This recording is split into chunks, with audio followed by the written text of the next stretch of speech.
Assalamualaikum warahmatullahi wabarakatuh. Perkenalkan, nama saya Syahina Ismayana dari kelas KLK 2A. Bagian-bagian Microsoft Word. Pertama, Workspace. Workspace lebih dikenal dengan sebutan lembar kerja. Bagian yang menampilkan tulisan yang dibuat dan yang akan di-print. Yang kedua, Ribbon. Ribbon adalah bagian yang memuat menu-menu atau fitur utama pada Microsoft Word. Biasanya Ribbon memuat 9 menu utama. Yang ketiga, Quick Access Toolbar,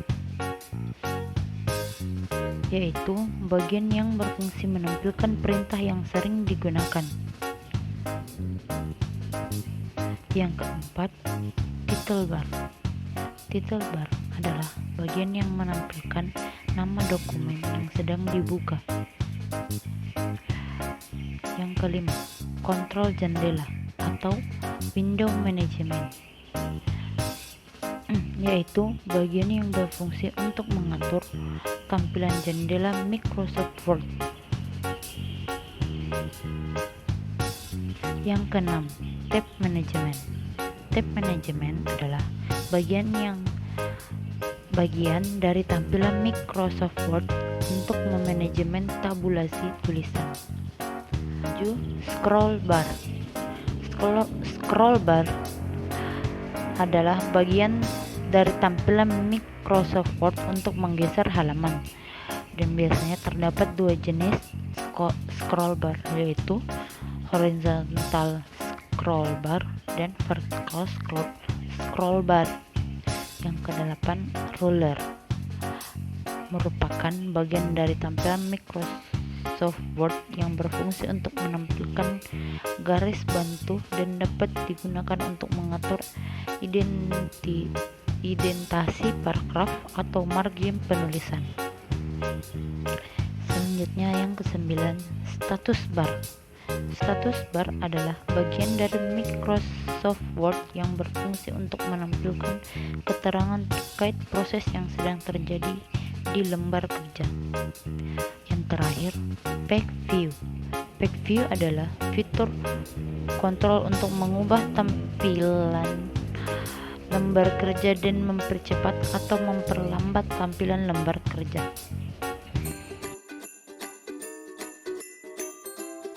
Dua 20 fitur dan fungsi pada Microsoft Word. Pertama, Clipboard. Clipboard berfungsi untuk memberikan perintah-perintah seperti cut, copy, paste, dan format printer. Yang kedua, Font. Font berfungsi untuk mengatur mulai dari jenis huruf, warna, ukuran, karakter, kemudian juga memberikan label dengan warna dan lainnya yang berhubungan dengan pengaturan font. Yang ketiga, Stylus, berfungsi untuk mengatur secara mudah style penulisan yang kita inginkan tanpa harus men-scan satu-satu. Yang keempat, Editing, berisi beberapa perintah seperti find, replace, dan select. Yang kelima, Paste, berfungsi untuk menambah halaman baru, kemudian insert, bisa membuat cover halaman, dan juga mengatur atau memunculkan tampilan page break. 6. Table. Tables berfungsi untuk membuat tabel pada Microsoft Word. Yang ketujuh, Illustration, berfungsi untuk menambah picture, clip art, shape, dan juga membuat charts atau grafik atau diagram. Links berfungsi untuk memudahkan kita untuk memasukkan link website dengan menu tersebut. Yang ke-9, header dan footer berfungsi untuk menambahkan page number atau nomor halaman pada lembar kerja Microsoft Word yang sedang kita buat. Yang ke-10, teks berfungsi untuk membuat text box, quick part, word art, draft chat, membuat Netherlands, menyisipkan data dan waktu juga objek. Yang ke-11, symbols. Symbols berfungsi untuk menambahkan karakter simbol yang tidak ada pada keyboard. 12, page-tube berfungsi untuk men-setting margin tulisan, orientasi kertas, mau portrait atau landscape, ukuran kertas, kolom dan lainnya juga. 13, page background berfungsi untuk mengubah warna latar belakang lembar kerja, membumbui garis tepi, dan juga menambahkan watermark pada halaman kerja. 11, paragraf. Pada menu paragraf, pada fitur paragraf ini berfungsi untuk mengatur spasi antara paragraf, antara kalimat, dan juga mengatur indent dengan ukuran yang bisa kita tentukan. 15, arrange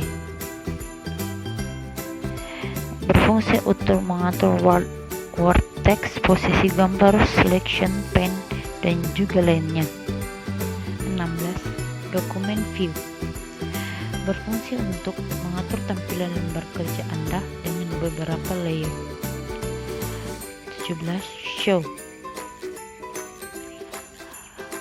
berfungsi untuk menampilkan atau memunculkan beberapa bagian-bagian Microsoft Word seperti roller, green line, dan juga navigation pane.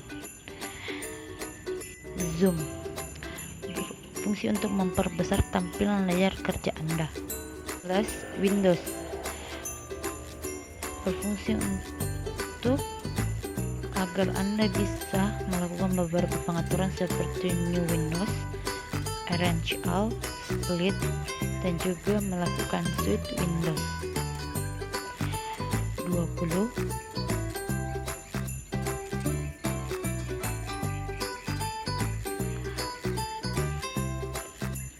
maling